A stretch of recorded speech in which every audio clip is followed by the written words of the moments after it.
Hello, and happy Thursday. It's not morning because I worked last night. Um, I have been going through quite a bit for a while. Um, and I think it's so beautiful the way that the Lord really just walks us through every season, that there's not one that He's like, okay, figure this out, or, that He just leaves us. And maybe that's because whenever I was 14, I genuinely thought that I was old enough and that the Lord was off doing something else, and that's why I couldn't hear His voice. And I'm just in awe of the way that the Lord ministers to us, and that He just continually leads us and guides us and grows us. And there is not an age where we're finally, we come to this point where we can just figure stuff out on our own. And I love how intentional He is, that He doesn't just, like, He could just drop every bit of knowledge to us the day that we're saved, because He's God. But the way that He just leads us and guides us it is just so beautiful, how He just desires to sit with each and every one of us. And, we don't live in this world where, we're all going through the same thing at the same time. Yes, spiritually, things are happening in the spirit, and those things are definitely happening all at the same time. But I mean, in our walks, some of us are nurses, some of us are builders, some of us, we all have these jobs and these gifts, and we're surrounded by different groups of people. And how intentional the Lord is to draw us to an intimate place, to give us something that not only strengthens us and encourages us, but that we have to share with the people around us. And I just cannot get over the way that God moves. His ways definitely aren't our ways.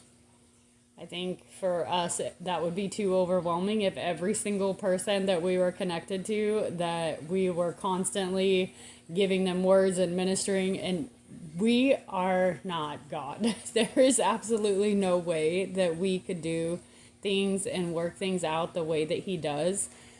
And I just want to encourage you that if, you are really going through it, and I'm so passionate about this because I went through it. I went through it on my own a while back. And I wasn't alone. That in those moments where I felt the most alone, I actually felt the most covered. I felt the most seen. I felt the most loved. After I realized that the Lord really is close to the brokenhearted. And whenever I tell you He's close, I actually had a dream where the Lord was holding me. And whenever I woke up, I still felt His arms around me. And so I want to encourage you to remember, that even though the world may walk away from us, even though we may be rejected, we may be betrayed, chances are if you're walking with the Lord, it's going to happen.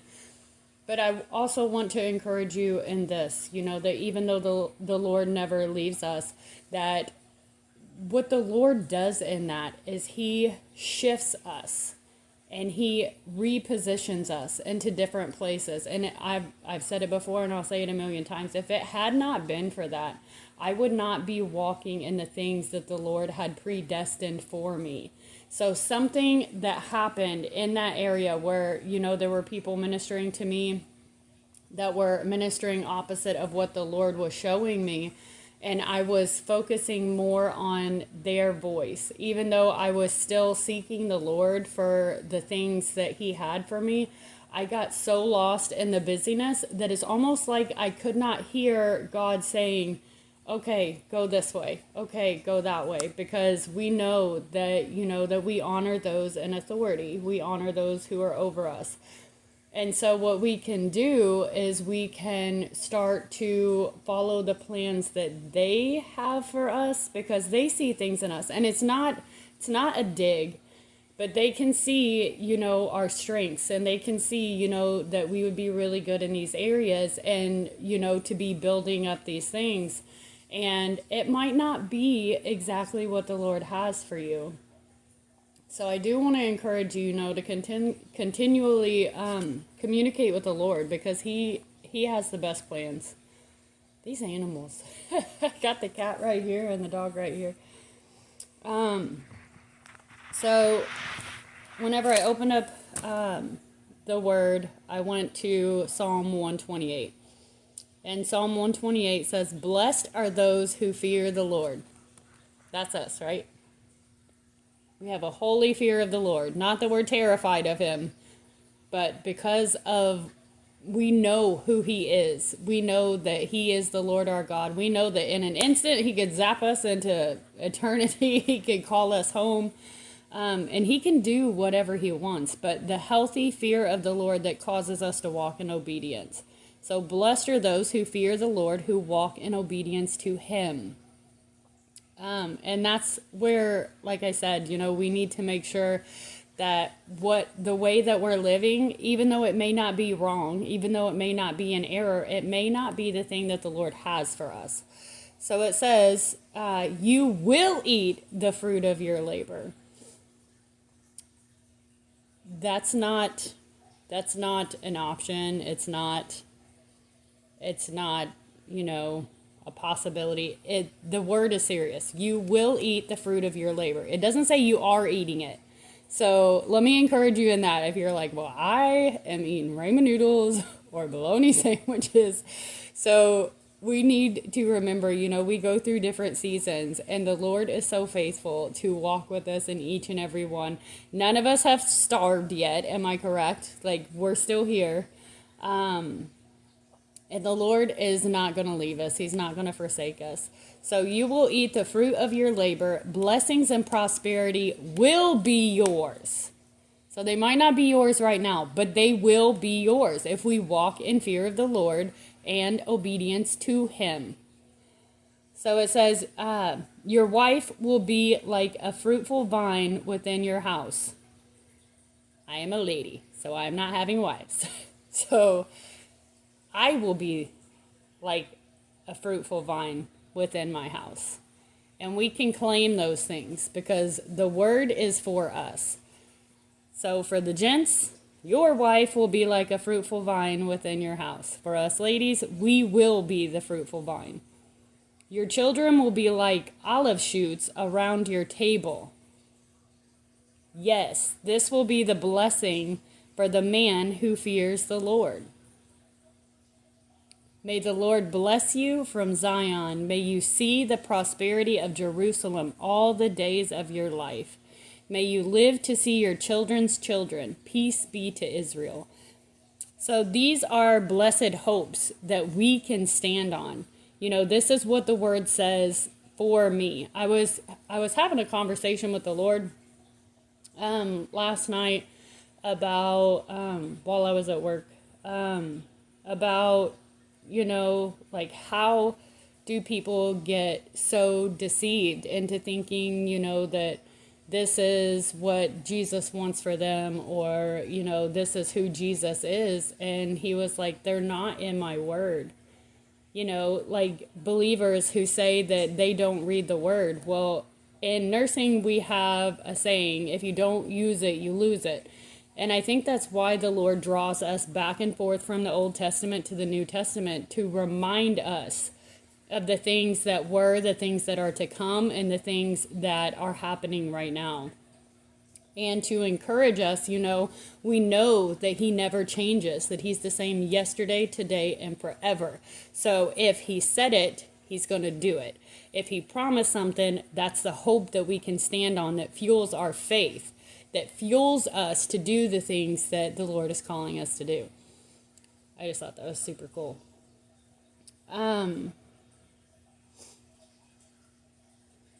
And then I was encouraged to share to heal when it hurts, because healing is not linear. Any of my friends that I've talked to, they've heard me say this, that I have learned in my walk that healing is not linear. You feel like you've overcome a situation, and then something comes up and your heart gets wrecked in a whole new way. And you take that to the Lord and say, God, I thought that we dealt with this. What is happening? And what it is, you get a big chunk of that out. Whenever you go through deliverance, whenever you go through deep healing, a big chunk of that is taken out. But sometimes there's some remnants that are left over. And we have to make sure that we address those, that we don't just say, oh, that's not really there. You just take it to the Lord and say, God, I need your help. Lord God, if you're starting to feel agitated or frustrated or angry, take that to the Lord. The Lord gave us emotions. So it's not a sin to have anger. It's not a sin to have these emotions. It's not a sin to be sad. It's not a sin. Like, the Lord gave us these things. Okay. And we have an obligation and an opportunity to bring these things to the Lord, to use them to fuel us in a good way. So I was actually led to Joseph, and the way that the Lord revealed this to me, the most beautiful thing that I saw, I have read this story, I can't tell you how many times. I have literally taught this lesson in kids' church, and I never read this the way that I did. It's so funny that the Lord brought me here, because I actually have a cup. I have a white cup. And on the cup, it says Joseph's cup. And on the bottom, like whenever you drink it, it said not Benjamin's. And so it was just a funny way, one of those visuals to show the kids whenever I pulled it out of the bag. And I was like, oh, you've got the cup. If you know the story, you'll get it. If not, go read the story and you'll get it. So I started off reading about the dream. Whenever Joseph in Genesis was given a dream. And so he shares his dream. He's the youngest, and he was his father's favorite. God doesn't have favorites, but human people can. They can have favorites. So he was his father's favorite, and his father made him this coat. And maybe even if you've never read the story, you know the story of Joseph and the coat of many colors. Because it's the coat that his father made for him. And in this story, it starts off in Genesis 37, where Joseph shares his dream, and then his brothers get upset because he's already the favorite, and now he's having these dreams where his brothers are going to bow down to him. And then he has another dream, and his father says, it says in chapter 37, verse 10 of Genesis, when he told his father as well as his brothers, his father rebuked him. This is the favorite kid. His father rebuked him and said, what is this dream you had? Will your mother and I and your brothers actually come and bow down to the ground before you? They were obviously very upset. His father rebuked him. His brothers were jealous of him, but his father kept the matter in mind. And then we know that, if we've read the story, that Joseph's brothers were out tending the flocks. And the father sent Joseph out to check on them. So whenever he went out there, his brothers actually saw him from afar off and were plotting to kill him, because they were so jealous. And that's why we have to deal with our jealousy. Because if we don't, if jealousy goes unchecked, there is no telling what we will do. There is no telling what we will say. These were his brothers. These were his brothers. So it says in 37 verse 19, here comes that dreamer. I mean, and he wasn't wrong. He wasn't wrong. Maybe he was a little bit boastful the way he shared it. I don't know. He's a 17-year-old boy. So it says, here comes that dreamer, they said to each other. Come now, let's kill him. In case you thought I was being extreme. No, that's what they actually said. Come now, let's kill him and throw him into one of these cisterns and say that a ferocious animal devoured him. Then we'll see what comes of his dreams. And this is what jealousy can do. Jealousy can have us out here plotting and scheming to kill the very people that we're supposed to love the most. But we see, even though, and that's where that phrase comes from at the end, what the enemy meant for evil, God meant for good. And he tells them, what you intended to harm me, God turned around for my good. And he actually saved the people at the end. But moving along with the story, so they actually decided to sell him off to Egypt. There was a merchant driving by. Well, not driving, they didn't have vehicles. With his horse and chariot. So they sold him for 20 shekels of silver to the Ishmaelites who took him off to Egypt. And they actually went back and lied to the father, tore up his coat, and his father actually mourned his death. So the brothers saw this. They came up with this scheme, and then they had to find a way to tell their father, and they put blood on the coat, and he literally mourned his son, who he thought was dead.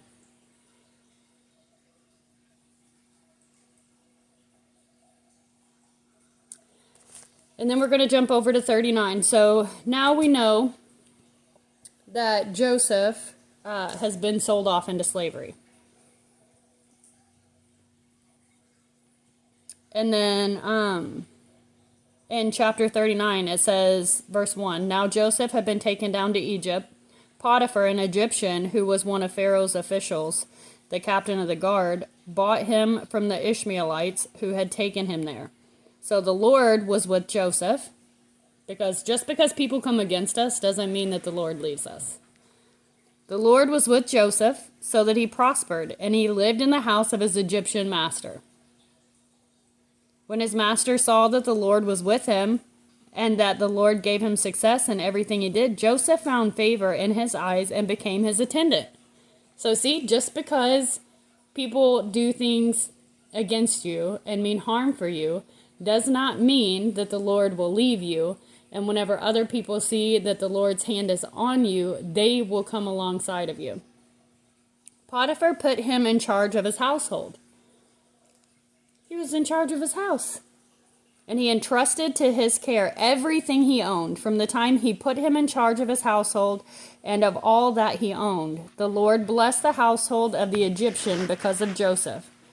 The blessing of the Lord was on everything Potiphar had, both in that house and in the field. So Potiphar left everything he had in Joseph's care. With Joseph in charge, he did not concern himself with anything except the food he ate.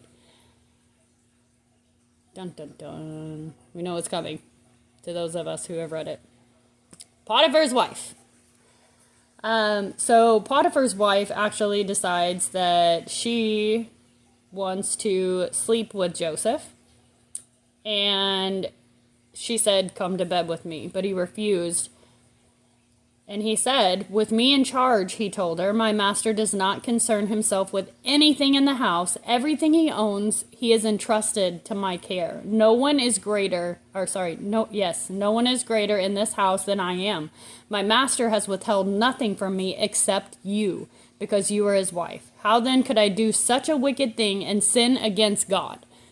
So it wasn't even against Potiphar, and that's what we're talking about, the fear of the Lord, to know that that's not what the Lord has for us, and that's not a thing that we should be entertaining. So he didn't even say it against Potiphar. He said, then how then could I do such a wicked thing and sin against God? And though she spoke to Joseph day after day, he refused to go to bed with her or even be with her.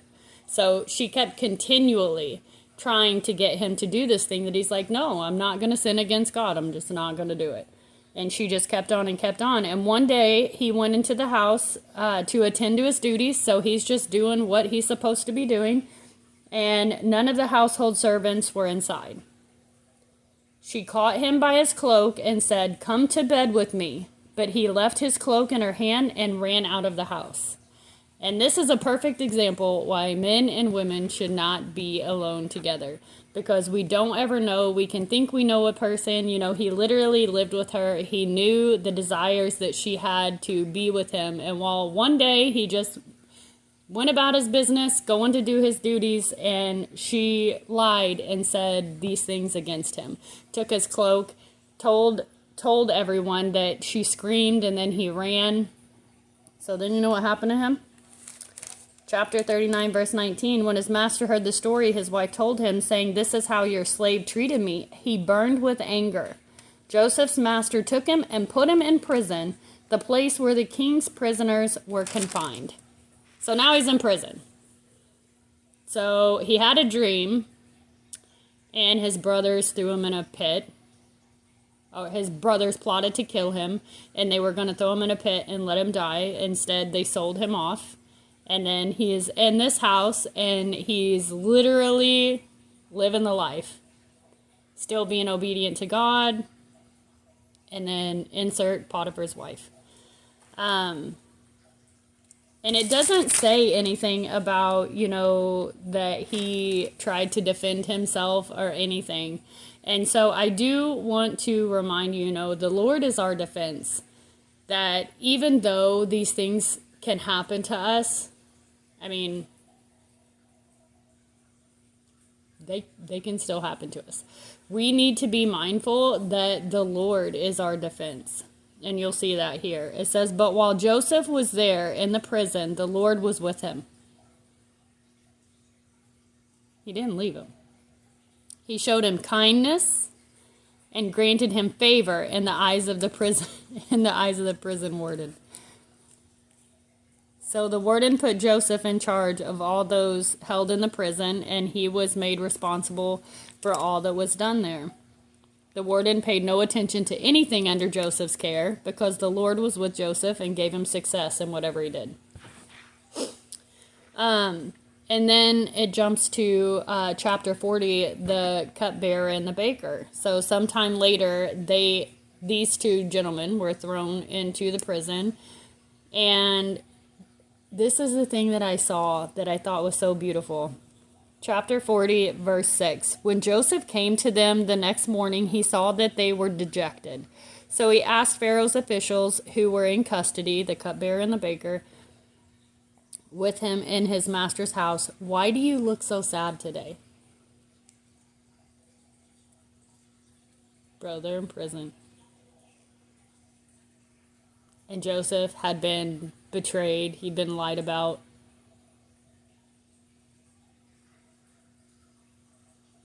And something that I saw that was so beautiful there is that Joseph trusted the Lord so much that he just gave these things to God.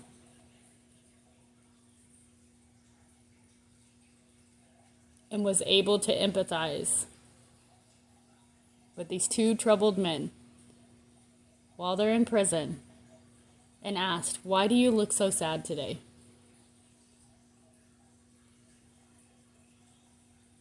Maybe it's just me.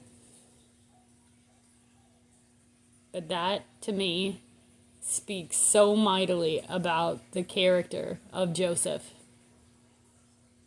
That even though he's going through his own stuff, while he may be in charge in the prison, he's still in prison. And while he's in there, far away from all of his friends and family, like he has no one but God and these people that the Lord has given him, given him favor. Ask these gentlemen, why do you look so sad today? And then they go on to tell Joseph about their dreams. And then Joseph interprets their dreams, and he says, chapter 40, verse 14, "But when all goes well with you," the one who was going to be restored, "but when all goes well with you, remember me and show me kindness. Mention me to Pharaoh and get me out of this prison. I was forcibly carried off from the land of the Hebrews, and even here I have done nothing to deserve being put in a dungeon."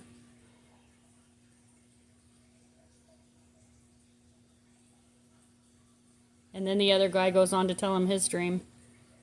And then we jump down to verse 23. Whenever the chief cupbearer was restored, it says, "The chief cupbearer, however, did not remember Joseph. He forgot him."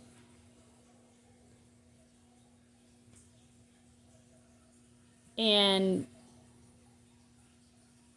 I think that's so beautiful because we can see, if you're on a healing journey right now, or, maybe if you're going through it in the future, even though we're betrayed, even though we're lied about, even though we're forgotten, the Lord doesn't leave us.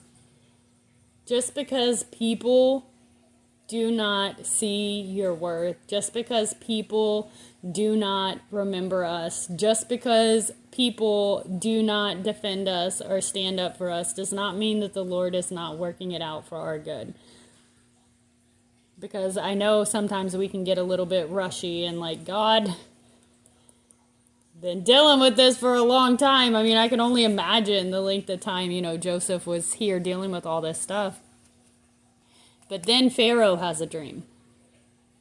In chapter 41, verse 9, it says, "Then the chief cupbearer said to Pharaoh, 'Today I am reminded of my shortcomings.'" The people that do forget will be reminded later. And they'll pray for us. They'll be reminded. They'll reach out. They'll check up on us. And it says, "Pharaoh was once angry with his servants, and he imprisoned me and the chief baker in the house of the captain of the guard. Each of us had a dream the same night, and each dream had meaning of its own. Now a young Hebrew was there with us, a servant of the captain of the guard. We told him our dreams, and he interpreted them for us, giving each man the interpretation of his dream. And things turned out exactly as he interpreted them to us. I was restored to my position, and the other man was impaled." So then Pharaoh called for Joseph.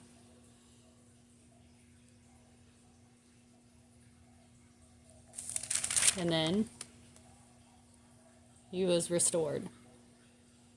And not only, Joseph could have been like, you have me down here in prison, I am not helping you. What did he do? He interpreted the dream. But he said, it's not going to be me, it's God. So he didn't just interpret the dream. The Lord gave him strategy on how to move forward, on how to help the people, how to save them from this famine that was to come. And in his obedience, he saw his brothers again. He saw his father again. So let that be an encouragement. Let that be an encouragement. That, even though, the world can betray us and reject us, lie about us, forget about us, the Lord never leaves us. And he is always working it together for good. So don't get mad. and think that God is done with you, that he's taken his hand off of you just because people want to be people. Because unfortunately, sometimes people are not operating from a God place.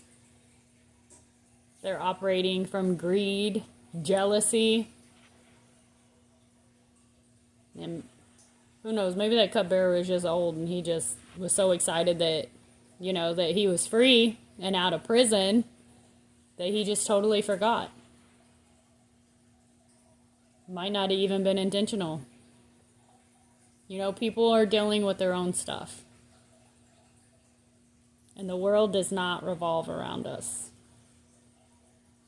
But thank God that he's so intentional with us, that he doesn't forget us. He doesn't betray us. He doesn't lie about us, and he remembers us.